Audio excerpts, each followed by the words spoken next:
A very good morning all the students of 6th class. Students, last video में मैंने आपको एक revision test दिया था। मुझे पूरी उम्मीद है कि सभी बच्चों ने वो टेस्ट किया होगा और मैंने आपसे ये भी बताया था कि अगर आपको कोई डाउट है तो आप मुझसे लाइव क्लास में पूछ सकते हैं। तो कुछ बच्चों ने मुझसे डाउट्स क्लियर भी किए थे, लेकिन कुछ बच्चों का कोई रेस्पॉन्स नहीं था। तो आप उसको करें और जो भी डाउट हो वो मुझसे क्लियर कर लें, ठीक है।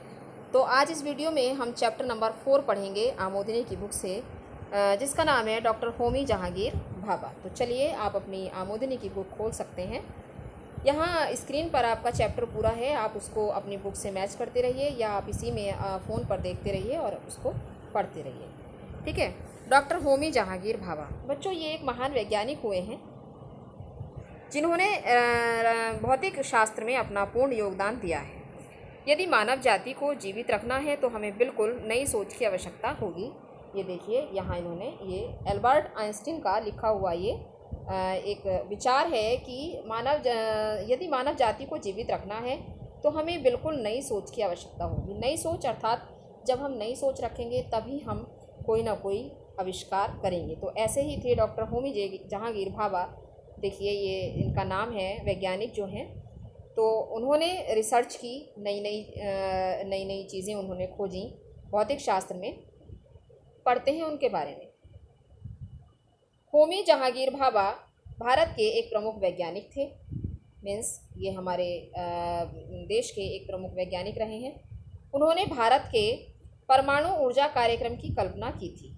जब होमी जहांगीर भाभा 29 वर्ष के थे और उपलब्धियों से भरे 13 वर्ष इंग्लैंड में बिता चुके थे, यानी कि अपनी जो अचीवमेंट्स थी इनकी, इन्होंने 13 वर्ष इंग्लैंड में बिताए थे।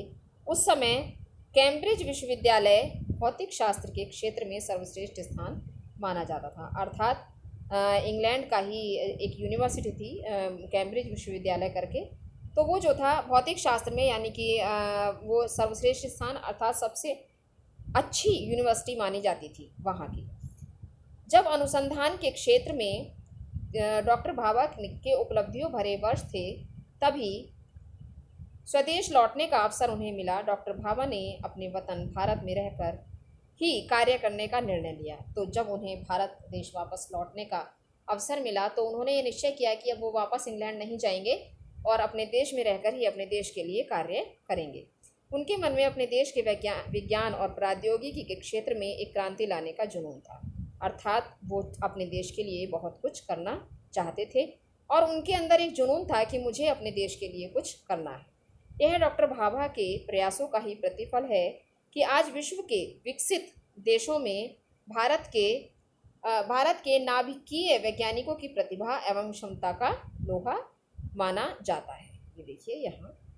तो आज डॉक्टर जहांगीर भाभा का ही ये कठिन परिश्रम है जो भारत को एक विशेष स्थान विश्व में मिला, ठीक है। अब नीचे आते हैं। होमी जहांगीर भाभा का जन्म मुंबई के, अब ये इनके जन्म के बारे में कहाँ इनका जन्म हुआ था, ठीक है, ये पढ़ते हैं हम। जन्म मुंबई के एक संपन्न पारसी परिवार में 30 अक्टूबर 1999 को हुआ था। अर्थात इनका जन्म जो है वो 30 अक्टूबर 1909 को हुआ था। उनके पिता J.H. भाभा मुंबई के एक प्रतिष्ठित बैरिस्टर थे। अर्थात बैरिस्टर मीन्स वकील। इनके पिता जो थे वो एक बैरिस्टर थे। डॉक्टर भाभा पढ़ाई में बचपन से ही बहुत तेज थे। बचपन से ही एक बहुत प्रतिभाशाली छात्र थे डॉक्टर भाभा। 15 वर्ष की आयु में ही उन्होंने मुंबई में हाई स्कूल की परीक्षा सम्मानपूर्वक की और बाद में उच्च शिक्षा के लिए कैम्ब्रिज विश्वविद्यालय गए। वहाँ भी उन्होंने अपनी असाधारण प्रतिभा का परिचय दिया। अर्थात अपनी शिक्षा पूरी करने के लिए, आगे की शिक्षा पूरी करने के लिए वो जो है मुंबई में हाई स्कूल की परीक्षा की और बाद में कैम्ब्रिज विश्वविद्यालय चले गए अपनी उच्च शिक्षा पूरी करने के लिए। वहाँ भी जाकर उन्होंने अपनी प्रतिभा का विशेष परिचय दिया। आगे चलते हैं।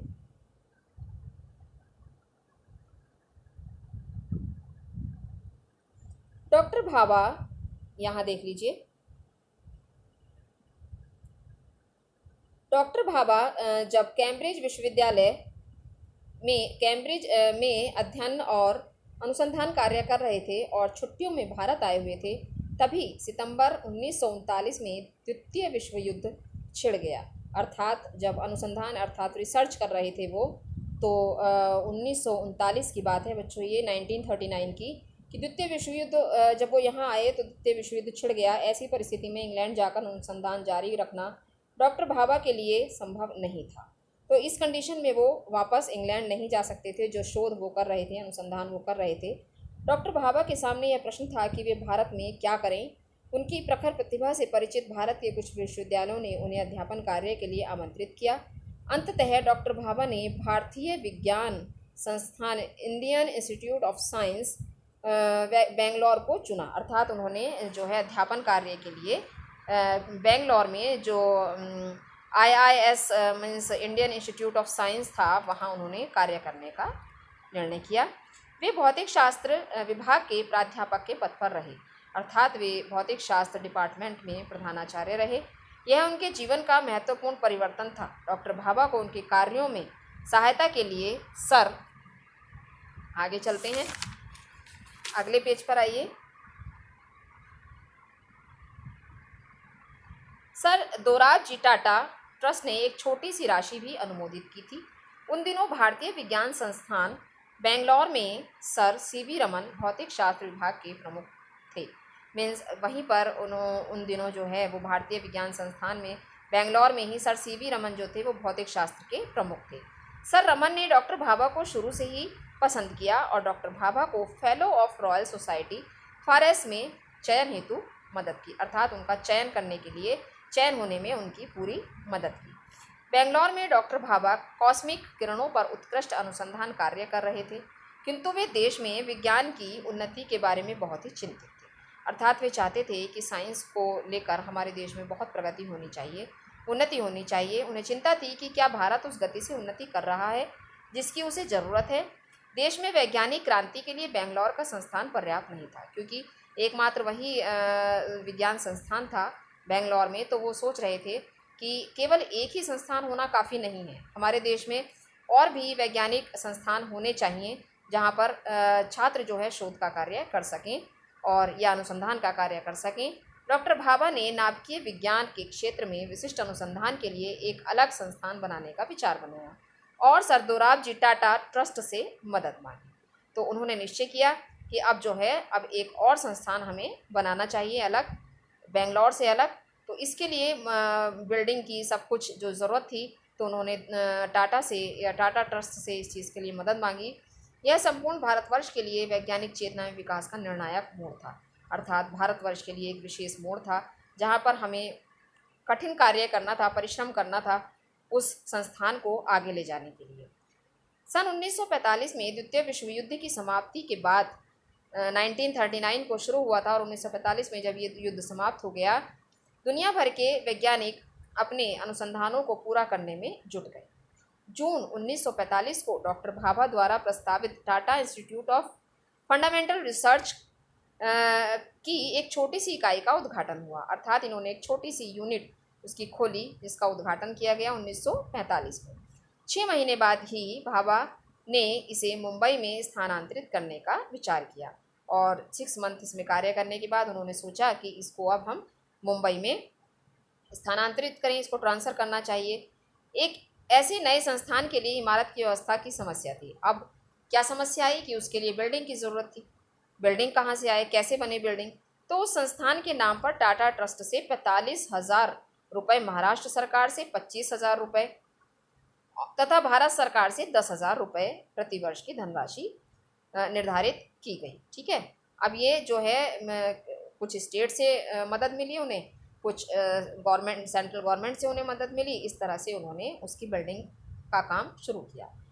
डॉक्टर भाभा ने पेडर रोड में कैनिल वर्थ की एक इमारत का आधा हिस्सा किराए पर लिया। यह इमारत उनकी चाची श्रीमती कुंवर पांड्या की थी। संयोगवश डॉक्टर भाभा का जन्म इसी इमारत में हुआ था। TIFR ने उस समय इस इमारत को किराए के रूप में हर महीने 200 रुपये देना तय किया, अर्थात 200 रुपये पर वह बिल्डिंग ले ली गई रेंट पर। उन दिनों यह संस्थान काफ़ी छोटा था। आज उस 2 मंजिली पुरानी इमारत की जगह एक बहुमंजिली इमारत ने ले ली है, जो अब मुख्यतः भाभा परमाणु अनुसंधान केंद्र के अधिकारियों का निवास स्थान है। अर्थात जहाँ पर एक छोटी सी बिल्डिंग थी, आज वहीं पर बहुमंजिली अर्थात कई कई स्टोरीज बिल्डिंग है वहाँ पर, और वहाँ पर जो वैज्ञानिक हैं उनके अधिकारियों का वहाँ निवास स्थान है। आगे देखते हैं। यह दुर्भाग्यपूर्ण है कि विश्व ने परमाणु ऊर्जा के स्वरूप को द्वितीय विश्व युद्ध में हिरोशिमा एवं नागासाकी शहरों पर बम गिराने पर जाना। तो यहाँ ये बताया जा रहा है बच्चों कि यह हमारे लिए दुर्भाग्यपूर्ण है कि जो हमारे इस शोध को, अनुसंधान को लोगों ने, मतलब परमाणु ऊर्जा जो थी वो लोगों को तब पता चला जब वहाँ पर हिरोशिमा और नागासाकी शहरों में वो बम गिराया गया जापान की। लोगों के मन में यह डर बैठ गया कि परमाणु ऊर्जा और परमाणु बम एक ही है। अर्थात लोग सोचने लगे कि परमाणु ऊर्जा और परमाणु बम एक ही है, यानी कि उनको इस चीज़ का डिफरेंस नहीं पता था। किंतु डॉक्टर भाभा ने परमाणु ऊर्जा के जनहित प्रयोग को पहले ही जान लिया था। डॉक्टर भाभा की दूरदर्शिता का ही परिणाम था कि स्वतंत्रता पूर्व ही उन्होंने नेहरू जी का ध्यान इस ओर आकर्षित कर लिया था कि स्वतंत्र भारत में किस तरह परमाणु ऊर्जा उपयोगी सिद्ध होगी। अर्थात डॉक्टर भाभा ने ही इस चीज़ का डिफरेंस लोगों को बताया कि परमाणु ऊर्जा और परमाणु बम में क्या डिफरेंस है, और बहुत पहले ही वो जान गए थे इस चीज़ को कि हमारे भारतवर्ष को परमाणु ऊर्जा की बहुत अधिक आवश्यकता पड़ेगी। डॉक्टर भाभा ने अपनी वैज्ञानिक और प्रशासनिक जिम्मेदारियों के साथ साथ की स्थायी इमारत की भी जिम्मेदारी उठाई, और उन्होंने अपनी प्रशासनिक यानी कि जो अपनी जिम्मेदारियां थी, अपनी ड्यूटीज़ थी, उनके साथ साथ उसकी जो एक इमारत थी, बिल्डिंग थी, उसको स्थायी रूप देने की भी जिम्मेदारी उन्होंने उठाई। भाभा ने इसे विश्व के सर्वश्रेष्ठ संस्थानों के समकक्ष खड़ा करने का सपना देखा। उन्होंने अमेरिका के जाने माने वास्तुकार को इसकी योजना बनाने के लिए आमंत्रित किया। इस इमारत का शिलान्यास सन 1945 में नेहरू जी ने किया। 1954 में 1954 में नेहरू जी ने, जो प्रधानमंत्री थे, हमारे प्रथम प्रधानमंत्री थे, डॉक्टर भाभा ने इमारत निर्माण के हर पहलू पर बारीकी से ध्यान दिया। अंततः सन 1962 में इस इमारत का उद्घाटन नेहरू जी के कर कमलों द्वारा किया गया। अर्थात नेहरू जी के हाथों से इस बिल्डिंग का उद्घाटन हुआ, जो 1962 में किया गया। यहाँ देखिए, ये आप छोटी सी एक ये देख रहे हैं, ये होमी भाभा के सम्मान में जारी डाक टिकट, यानी कि स्टैम्प होती थी, ये टिकट होते थे, ये उनके सम्मान में डाक टिकट भी जारी किया गया था। सन 1966 में डॉक्टर भाभा के अकस्मात निधन से देश को गहरा आघात पहुंचा। उनके द्वारा डाली गई मजबूत नींव के कारण ही उनके बाद भी देश में परमाणु ऊर्जा कार्यक्रम अनवरत विकास के मार्ग पर अग्रसर है। अर्थात उन्होंने ही इसको बेस दिया, इसके लिए बिल्डिंग तैयार की, अपने देश में इसका कार्य प्रारंभ किया। डॉक्टर भाभा के उत्कृष्ट कार्यों के सम्मान स्वरूप तत्कालीन प्रधानमंत्री श्रीमती इंदिरा गांधी जी ने परमाणु ऊर्जा संस्थान ट्रॉम्बे AEET को डॉक्टर भाभा के नाम पर भाभा परमाणु अनुसंधान केंद्र BARC का नाम दिया। अर्थात इंदिरा गांधी जो हमारी प्रधानमंत्री थीं, उन्होंने डॉक्टर भाभा के नाम पर ही इस संस्थान को नाम दिया, भाभा परमाणु अनुसंधान केंद्र। आज यह अनुसंधान केंद्र भारत का गौरव है और विश्व स्तर पर परमाणु ऊर्जा के विकास में पथ प्रदर्शक सिद्ध हो रहा है। अर्थात परमाणु ऊर्जा बनाने के लिए सबसे ज़्यादा हमारे देश का जो देश को गौरव प्राप्त है, पूरे विश्व में हमारे देश का नाम है, वो किसके द्वारा बच्चों? वो डॉक्टर होमी जे भाभा के कारण ही सफल हो पाया, क्योंकि उन्होंने ही इसकी नींव डाली और वो ही इस चीज़ के लिए हमारे पथ प्रदर्शक रहे। तो ये जीवन मूल्य, ये शिक्षा है, देखिए कि हमें अपने देश से प्रेम करना चाहिए, उसके उत्थान में अपना जीवन समर्पित कर देना चाहिए। क्यों? क्योंकि डॉक्टर भाभा इतने बड़े वैज्ञानिक थे, लेकिन फिर भी वो विदेश नहीं गए अपना कार्य करने के लिए। उन्होंने अपने देश में रहकर ही अपने देश को आगे ले जाने की सोची, उसमें अनुसंधान केंद्र स्थापित किया, उसके लिए अच्छी बिल्डिंग तैयार की, उसकी नींव रखी, तो ताकि हमारे आगे आने वाले छात्रों को या जो शोधकर्ता हैं, जो अनुसंधान करते हैं भिन्न भिन्न क्षेत्रों में, उनको सहारा मिल सके और वो उन्हें बाहर ना जाना पड़े। तो बच्चों, ये चैप्टर हमारा यहाँ कंप्लीट हुआ। ये देख लीजिए, यहाँ ये हमारे शब्दार्थ हैं बच्चों, ये देखिए, तो ये आपको लर्न करने हैं, एग्ज़ाम्स में ये आते हैं। और हाँ, ये 4th चैप्टर है बच्चों, ये आपके यूनिट टेस्ट के सिलेबस में नहीं है, ये आपके हाफ ईयरली का सिलेबस है, क्योंकि पिछली बार मैंने आपको टेस्ट दे दिया था, रिवीजन टेस्ट मैंने करा दिया आपको। अब मैंने सोचा कि एक चैप्टर आगे का भी थोड़ा सा हो जाए, तो ये आप 4 चैप्टर आप कंप्लीट कर सकते हैं, नहीं तो आप यूट्यूब वीडियो से देख के बाद में भी कर सकते हैं। ठीक है, अभी आपको टेस्ट का रिवाइज करना है। लाइव क्लास में डेली आपका रिवीजन चल रहा है आमुदनी का और उद्बोधन का। 1 बाय 1 चैप्टर डेली हम लोग रिवीजन कर रहे हैं। ज़्यादा से ज़्यादा बच्चे क्लास अटेंड करें और आपके लिए वो लाभदायक होगा कि आप उसका रिवीजन करेंगे, क्लास लेना। ठीक है, तो आगे चलते हैं। एक्सरसाइज है हमारी, अब क्वेश्चन आंसर्स लास्ट में मैं कराऊंगी, इसके बाद आते हैं एक्सरसाइज पर। ये देखिए मल्टीपल चॉइस क्वेश्चंस हैं, ये सही उत्तर पर सही का निशान लगाइए। 20वीं सदी के आरंभ में किस विश्वविद्यालय को भौतिक विज्ञान क्षेत्र में सर्वश्रेष्ठ माना जाता था? तो बच्चों ये होगा कैम्ब्रिज विश्वविद्यालय को। ठीक है, कैम्ब्रिज विश्वविद्यालय इसका करेक्ट ऑप्शन है। सेकंड है होमी जहांगीर भाभा का जन्म कहाँ हुआ? दिल्ली, इंग्लैंड या मुंबई? तो इनका जन्म मुंबई में हुआ था। ठीक है, नेक्स्ट पर आते हैं। भारतीय विज्ञान संस्थान में भौतिक शास्त्र विज्ञान के प्रमुख कौन थे? कौन थे उस समय वो भौतिक शास्त्र के प्रमुख? वहाँ पर सीवी रमन थे, डॉक्टर सर रमन। ठीक है, ये वहाँ पर उस समय सर सीवी रमन थे, भौतिक शास्त्र विभाग के प्रमुख थे। जो अब नीचे आते हैं, TIFR की इमारत का उद्घाटन नेहरू जी ने कब किया? तो ये बच्चों 1962 में किया था, 1962 में। अब आता है नीचे दी गई घटनाओं को क्रमवार लिखिए। तो ये देख लीजिए आप, यहाँ पर ये पूरी क्रम से लिखी गई हैं। तो ऐसे इन्होंने ऊपर नीचे करके दी थी, लेकिन यहाँ पर आप देख सकते हैं ये क्रम में दी गई हैं। नंबर 1 पर ये आएगा, नंबर 2 पर देख लीजिए, नंबर 1 पर ये है, नंबर 2 पर ये वाला आपका आएगा, नंबर 3 पर ये आएगा, 4 पर ये और 5th पर ये आएगा आपका। ठीक है, अब हम आते हैं नेक्स्ट एक्सरसाइज पर। ये हमारे फिलअप्स हैं बच्चों, देख लीजिए आप। पहला फिलअप है 15 वर्ष की। इसमें क्या करना है आपको? की और की दोनों का सही उपयोग करना है। कहाँ पर की आना चाहिए और कहाँ पर की आना चाहिए। देखिए मैंने आपको व्याकरण पढ़ाते समय भी बताया था कि जब हम संबंध के विषय में प्रयोग करते हैं तो बड़ी की मात्रा वाला की आता है, और जब हम दो वाक्यों को जोड़ते हैं तो छोटी की मात्रा वाला की आता है। तो यहाँ देखिए 15 वर्ष की आयु में ही उन्होंने हाई स्कूल की परीक्षा सम्मानपूर्वक उत्तीर्ण की थी। तो यहाँ हमारा बड़ी का आ गया, क्योंकि 15 वर्ष की आयु में, यानी कि आयु का संबंध बताया जा रहा है। 15 वर्ष कितनी आयु है? 15 वर्ष की आयु है।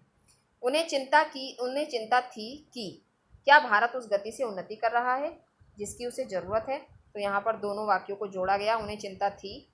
उसके बाद ये दूसरा वाक्य है, इन दोनों वाक्यों को की से जोड़ा गया। कैनिलवर्थ इमारत उनकी चाची श्रीमती कुंवर पांड्या की थी, यानी कि चाची का और इमारत का संबंध बताया गया है। तो किसकी थी वो? कुंवर पांड्या की इमारत थी। यह दुर्भाग्यपूर्ण है कि, यहाँ भी देखिए दो वाक्यों को जोड़ा जा रहा है, तो यहाँ किया जाए। अब है निम्नलिखित शब्दों में उचित उपसर्ग लगाकर शब्द रचना कीजिए। अधिक, अति प्लस अधिक, अत्यधिक। मनः प्लस रंजन, मनोरंजन। अब प्लस गुण, अवगुण। दुह प्लस साहस, दुस्साहस। ठीक है, तो ये हमारे हो गए उपसर्ग लगाकर शब्द रचना। निम्नलिखित प्रत्ययों को प्रयोग कर शब्द बनाइए। यत यानी कि इंसानियत, आई पढ़ाई, आस मिठास, दार चौकीदार दुकानदार। जो भी आपकी इच्छा हो वो आप लिख सकते हैं। लोहा मानना, ठीक है। निम्नलिखित मुहावरों के अर्थ बताइए। लोहा मानना, इसमें आएगा श्रेष्ठता का आभास करना। सॉरी बच्चों, हम आगे आ गए, पीछे आते हैं, अभी एक सेकंड वेट करिए। हाँ, यहाँ हो गए। एक और एक 11। तो ये इसका अर्थ होगा कि दोगुनी शक्ति। इसका अर्थ होगा दोगुनी शक्ति। ठीक है, अब हम आते हैं मौखिक प्रश्नों पर। देखिए मौखिक प्रश्न है, डॉक्टर होमी जहांगीर भाभा का क्या योगदान है? तो इसमें उत्तर आएगा कि इन्होंने हमारे देश को परमाणु ऊर्जा उत्पन्न करने में सक्षम बनाया। सेकंड है, परमाणु ऊर्जा क्यों दुर्भाग्यपूर्ण मानी जाती है? क्योंकि इससे परमाणु बम जैसे घातक हथियारों का निर्माण होता है। फिर है third question, doctor Homi Jahangir Bhabha का संक्षेप में जीवन परिचय दीजिए। तो क्यों?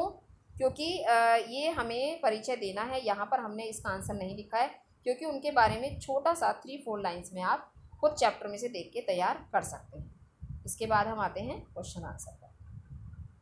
तो ये देखिए बच्चों, ये इसके क्वेश्चन आंसर्स हैं। फर्स्ट क्वेश्चन है इसका कि डॉक्टर होमी जहांगीर भाभा कौन थे? तो ये देखिए, डॉक्टर होमी जहांगीर भाभा भारत के एक प्रमुख वैज्ञानिक थे। उन्होंने भारत के परमाणु ऊर्जा कार्यक्रम की कल्पना की थी। फिर आता है सेकंड क्वेश्चन, डॉक्टर भाभा वापस इंग्लैंड क्यों नहीं गए? डॉक्टर भाभा वापस इंग्लैंड इसलिए नहीं गए क्योंकि वह अपने वतन भारत में रहकर ही देश के लिए कार्य करना चाहते थे। ठीक है, आइए नेक्स्ट पर चलते हैं। थर्ड है भारतीय विज्ञान संस्थान में थर्ड क्वेश्चन है, भारतीय विज्ञान संस्थान में भाभा ने क्या अनुसंधान कार्य किया? भारतीय विज्ञान संस्थान में भाभा ने कॉस्मिक किरणों पर उत्कृष्ट अनुसंधान कार्य किया। क्वेश्चन नंबर 4, डॉक्टर भाभा ने TIFR की इमारत बनाने में किस प्रकार सहयोग किया? तो इसका उत्तर देख लीजिए आप। डॉक्टर भाभा ने TIFR की इमारत बनाने में वैज्ञानिक तथा प्रशासनिक दोनों जिम्मेदारियों को निभाया तथा इमारत को स्थायित्व प्रदान किया। ठीक है, नेक्स्ट है हमारा नेक्स्ट क्वेश्चन है, डॉक्टर भाभा के उत्कृष्ट कार्यों को किस प्रकार सम्मानित किया गया? तो यहाँ देख लीजिए, डॉक्टर भाभा के उत्कृष्ट कार्यों के सम्मान स्वरूप तत्कालीन प्रधानमंत्री श्रीमती इंदिरा गांधी जी ने परमाणु ऊर्जा संस्थान ट्रॉम्बे को डॉक्टर भाभा के नाम पर भाभा परमाणु अनुसंधान केंद्र VARC का नाम दिया। ठीक है, तो ये हमारा जो है क्वेश्चन आंसर्स कंप्लीट हो गए बच्चों। ये आप इसमें से देखकर कर सकते हैं, एक्सरसाइज भी और क्वेश्चन आंसर्स भी, और साथ ही साथ वर्ड मीनिंग्स भी लर्न करते रहेंगे। और जो टेस्ट आपको दिया था मैंने, उसकी प्रिपरेशन करिए और आप सारे चैप्टर्स 1 बाय 1 रिवीजन करते रहेंगे यूनिट टेस्ट के लिए। ठीक है, till then thank you very much.